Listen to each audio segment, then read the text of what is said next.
You on your own today? I always think I'm going to have some clever way of saying hello, and I never do. Well, you could learn hello in every language. That's what I was going to say. I need to, get a list, learn some other languages. You did bonjour, didn't you? I did. What's Spanish for hello? Hola? There you go. You want to start again? Okay. Hola is today's hello. Coming from the Lost in the Forest podcast is going to be a different way of saying hello every week. Yep. I guess I'm a little lost. Till we run out of languages. So we were going to talk about something a bit different today. We are announcing our involvement in a new project which is called Many Paths. And if you look at the website, which is manypaths.ca, all in one line, the very cool looking logo is the creation of Jessica here. Oh, well, thank you. It's not all me, but the final cut and paste, and I have zero Photoshop skills, so there was some glue sticks and scissors and tweezers involved in that, guys. There was some very traditional sign writing going on, I think. And then our friend Rachel did a bit of retouching on it to get it to what it is, and I think it actually looks quite cool on the website. It does, and bless her, she's always helping us at the last minute. Particularly with charitable projects. Actually, also my working projects. In fact, pretty much everything that involves any kind of reading. Rachel is the glue to everything here. So, yeah, we have a new project. Well, new to you, not new to us. Well, hold on, I don't know. You've planted a few seeds and dropped the name and teased everyone a few times. It's about time we unveil this thing. So we have had quite a lot of involvement in riding, mountain biking in Ontario over the last couple of years, I guess. And I have some history with riding in Canada previously. I lived out in BC for a while, but there's a different, I was going to say scene, but there's a different thing goes on in Ontario because of the a culture. Maybe it's a bit of culture, but it's unfair to pick on Ontario's culture necessarily, but attitude. Yeah, it's a bit odd. Temperature. So the sort of west coast of Canada's, second only to California, really, from a mountain bike kind of point of view, as far as the history goes. And the North Shore of Vancouver, in particular, is kind of famous, as is Whistler, for mountain biking, downhill, like traditional riding. And I guess Quebec as well, like Mount St. Anne and some of the other places, have kind of come up pretty quickly as well. But Ontario, from the outside world, I think the perception is it's very flat and uninteresting and a bit dull. What were you going to say? I was just thinking about that awesome dude in the bush in Quebec. Oh, on his 30-year-old mountain bike. Yeah, it was awesome. With his sack of potatoes approach to rolling over a broken tree. Bulldozing. Anyways, tangent. Go on. And no English. No. What did he say when he went over that thing? We were offering him help and he just went for Steamed through. Then we overtook him on the hill. Yeah, so Ontario's sort of perception is it's all farmland, which there is a lot of, but there's a lot of Ontario that isn't like that. There's Lake Superior and a lot of kind of rocky areas. Yeah, around Sudbury. Yeah, pretty hilly if you kind of go, out towards kind of Peterborough, there's rolling hills and yeah, everywhere you go, there's more interest than I think it gets credit for, probably, unless you know it. And if you know it, listening to this, you're probably shouting at the podcast now, going, but there's this place, which I do accept. I was just going to say, Ontario is huge. Yeah. So therefore, there is quite a lot of variety of terrains and woods. Yeah. Would that be accurate? I think so. A lot more rock than people realise. Anyway, so arriving in Ontario, being part of Canada, thinking there's this huge mountain bike culture and thinking how cool everything was going to be, I found it a bit difficult to get my head around the rules around, don't ride when it's been raining and don't ride in the winter and don't... And I'm not knocking it. I understand that if you're building trails with volunteers on muddy trails in the woods with no rock base, that things are going to wash out and get rutted and get ruined. And I'm not an idiot, I do understand all of that, but coming from England, it's a bit difficult. So we ride all year, and if we didn't ride, we wouldn't ride because it rains all the time anyway. So I think there's more of a kind of general acceptance in the UK maybe, and a lot more rock built trail systems under the guidance of the Forestry Commission. I was actually just going to ask, are trails just, I don't want to say built better there, that's not fair, but like you said, the soil or the underground, for, I don't know the correct terminology, that allows for you to ride after rain, unlike some of the types of ground here, where it gets destroyed more quickly. I think there's a general feeling in the UK that a lot of the trails that are not trail centres are public footpaths and bridleways or similar, which means they get torn up by horses and walkers regardless. So I think the general feeling in the UK is you just may as well ride it. And then we have the Forestry Commission, which is government run, which manages a lot of the forest-based mountain bike centres, and they never close. And then you get private trail systems like Bike Park Wales, say, where it's managed by an organisation that's a profit-making company, and they are built on rock substrate. So it's a mix of both. I think generally private trails are looked after, Forestry Commission trails are looked after, and then public footpath is like free for all. Yeah, nobody cares. So I'm not saying that's right or wrong, but coming from that to here, where you get a spattering of rain and you get big red crosses through pictures of bike riders on Instagram saying don't ride, and it's a bit of a strange thing. Anyway, that caused us to look a bit further afield at riding opportunities, and one of the things that we came across, for various reasons that I don't need to go into on this, was the Indigenous land and the reserves that are big areas of land with clearly different kind of ways of managing their land and access and other things. So in the process of looking for places to ride all year, we ended up reaching out to a few reserves, and we've ended up learning a thing or two. Learning a lot for me, and a lot for me too. And coming up with a program. And a lot more to learn, a lot more to go. Learn, yeah. Yes, no doubt about that. So our kind of loose plan is to spend some time on the Six Nations of the Grand River Reserve, where there's a cool guy there who's kind of allocated as 100 acres. Super cool guy, Bob. Yeah, well, we had tea and... What did we have? Tea with his wife, Tony. We had tea and we met them right near Christmas, so Tony had just baked a lot of baking for all the families, and we got to do a little sampling. We did. It was very generous. And we got vetted by the cat and the dog. We did.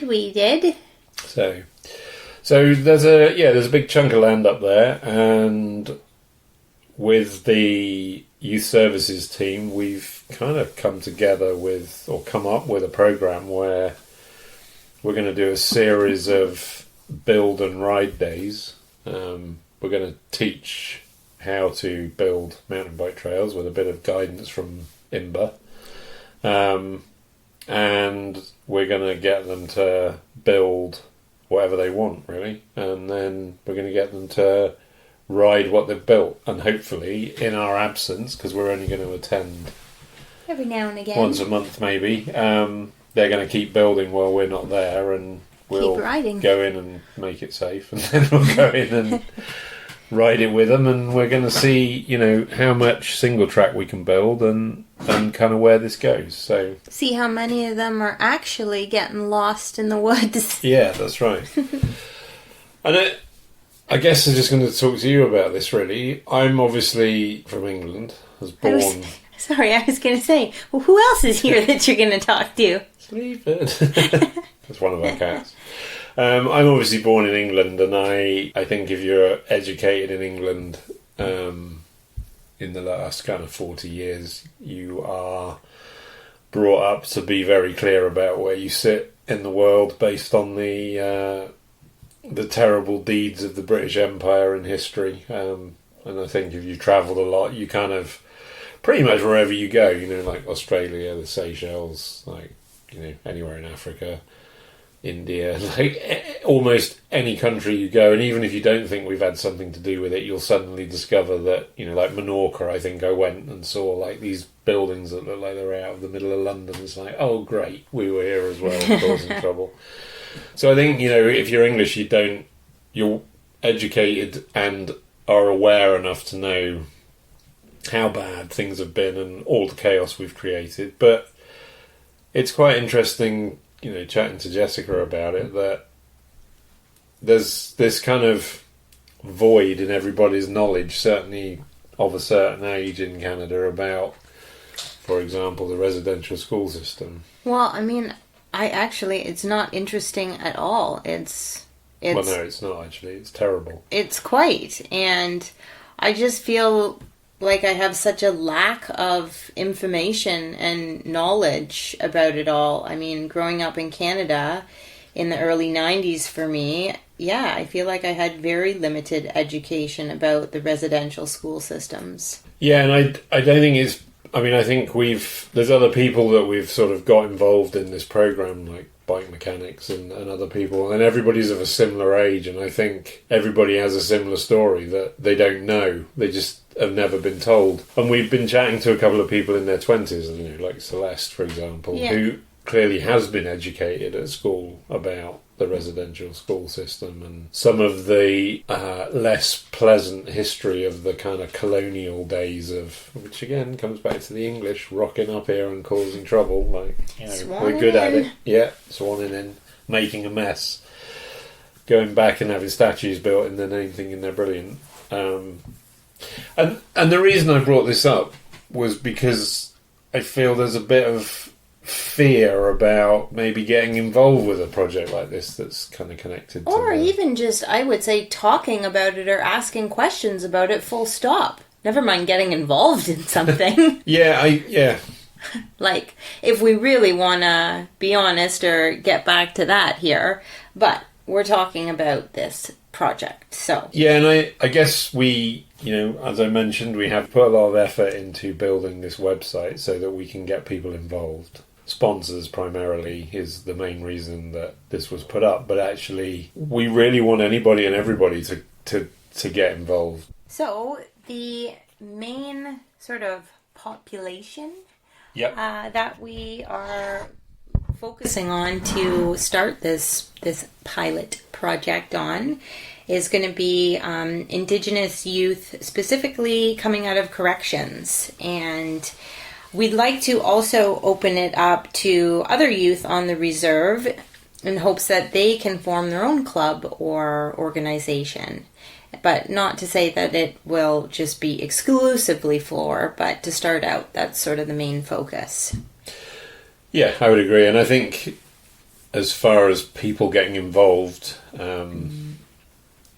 as always with these things, it's been quite interesting, like the people that we've talked to about it, but there's a big focus for getting women involved. Like, we don't just want it... Okay, it 100% does not want to be run by middle-aged white dudes. That's the last thing that we, Northern European middle-aged white dudes. We want to try and get as much diversity, age, older people, all of those things in as we possibly can. Like, the more people from more diverse backgrounds, different jobs we can get involved, even if you just turn up and you do a bit of weeding, it doesn't matter, right? Yes, we are all about the mixing and mingling here, I would say. And yeah, we just sort of think that everybody has something to contribute and, create opportunities to learn other new things as well. But, like I don't really know how to use a chainsaw. I mean, I think I have once or twice, but anyone knows has a chainsaw and wants to come out, that's a good start. No, that would be super useful. Yeah, actually, Mr. Chainsaw, or Mrs. Chainsaw, or Miss Chainsaw. Or whatever you are, bring a chainsaw. So true. That you could be very key. We're looking for you, whoever you are. If we just get one or two, we just want people to come out of this program that want to go off and build trails or become instructors or own bike shops or go and work for a big mountain bike brand or whatever it is. I don't think we care. We just want to create opportunity that broadens everybody's horizons, I think. Yeah. There's a big world out there. There is. And you're undertaking some training, aren't you? Well, or potentially. I've been doing some learnings already, and I'm quite. This is a lot of this is new for me. Also, I mean, hello, I'm a pretty brand new mountain biker. It's not a seasoned professional like Jamie here, who has a clue what they're talking about. But I'm getting quite excited about the trail building, I must say. And yes, funny enough, I'm not really a podcast person. But I have been listening to a few with my Jamie darling to learn some new things, specifically about trail building. What's the one that I quite like? The Trail Effect. Trail Effect. Yeah. See, I don't even know what it's called. Josh Blum, I think. Yeah, he's cool. Yeah.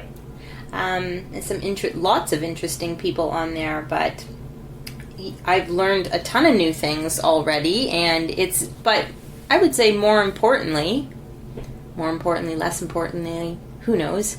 But what it has done is it has sparked some excitement and fire in me to get out there and with a spade. Yeah. And play with the rocks and the dirt. Maybe a chainsaw if I'm lucky. I think you were doing some trail building at the weekend, weren't you? Maybe. Moving some rocks around. Maybe. That podcast as well shows you the diversity of people involved as well, doesn't it? No doubt. We listened to kind of like 4 a week or something for quite a while now. Since January probably. And yeah, I think there's you realise the diversity of people involved in this, and actually, again, I don't mean to be controversial, but like the proper trail builders that you listen to and the ones that have been building mountain bike trails for 30 years plus, their main concern is like building trails that everybody can use, right? Like it's always about building trails close to home that people can walk on, people can ride on, multi-use trails, just getting people out. Inclusivity. There you go. And all for the purpose of recreating. I was going to say, what's your favourite word? I learned that term on there, and I think it's excellent.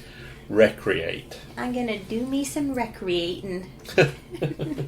So we have a few things that we need some help with. Would you like me to name a few? I think maybe if you go through our little list, that could be a good start. We definitely need some tools and some experienced help to build some trails. Or just willingness to carry stuff. Yeah, totally. Hang out, root us on. If you got a pom-pom, that wouldn't be frowned upon either. No.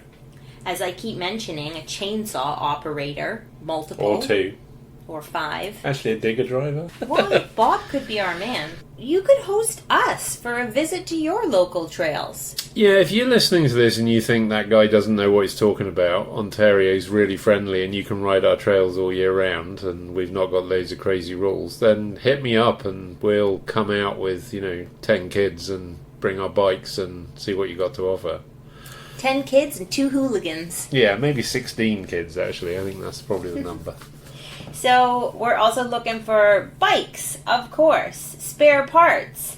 Anyone who wants to lead a ride and maybe has any kind of coaching qualifications would be very welcomed. Oh, this is very important and has to be of expert level. Yep. No, it doesn't. any level is just fine. Litter pickers. Always in need of litter pickers. Transportation. Specifically a van or two. But this would be to move bikes and people and maybe even the odd plane ticket. Yeah, we have an invite out to Quebec for the World Cup. We'll find a way of funding it, but yeah, if anybody works for WestJet or Air Canada and suddenly thinks, oh, you know what, I can get some tickets, we'll probably just take a handful of the kids that come through the program. Or has a spare Mercedes Sprinter van that they just want to that as well. let out for the weekend. Although that's a long drive. But yeah, the point is we have an opportunity that we'd like to make the most of, so we're just trying to figure out how we make the best of that. Okay, we want everybody to be safe, of course, so safety equipment for riding and trail building, which for me, Jessica's probably looking for a hard hat, or I could just borrow Jamie's full face helmet. Of course, support and encouragement from the mountain bike community at large. And as Jamie said, by offering other places to ride and just people to meet and people to chat with. Like, it could be as simple as that. It could. You could just turn up for an hour and chat. I've spent a fair few evenings at like film festivals at other mountain bike clubs in England in the past, and I think the main thing that we're trying to get across is the mountain bike community, in my experience, doesn't care where you're from, where you've been, where you're going, what you're doing. If you ride a mountain bike and you're willing to get involved, then nobody cares. And I really want to kind of get that across, that that's what this project's about. It's about creating those opportunities that I had when I was younger.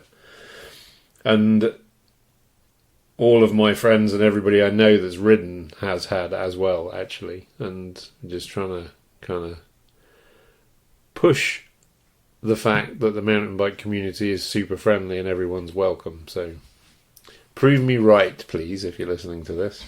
Yeah, we need industry engagement. Anybody, again, in the industry or knows anybody in the industry, and I've got a few contacts already that I've reached out to, but encouragement would be great. And I've even been thinking, if somebody can't physically travel to Ontario to meet these kids, that's fine.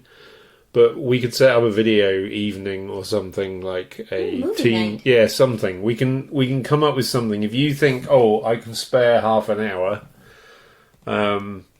then please do, and we'll figure out how we're going to do it. But I just want people to realise, like, as I just said, this is a community that welcomes everybody. And do you know what? If we do a good job of this, we might end up with another 50 places to ride in Ontario that are cool and you would never have got access to if we hadn't got this project up and running. So if you click on the resources tab on the website and you sign up with us, you can have a bunch of cool information, like trail conservation field guides. Yeah, there's some information that we've been given by IMBA in the States. Yeah, we listened to a podcast on the trail effect, and there was a lady on there who is responsible for mountain bike trails and other trails in Minnesota, and I reached out to her and she sent me a lot of information.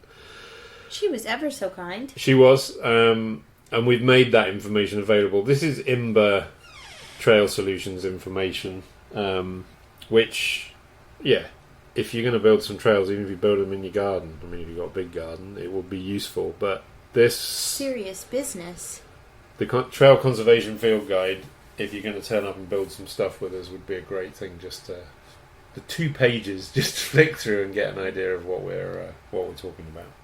I'm excited about it. Bit of a weird one, but I just wanted to kind of let you know what we're up to.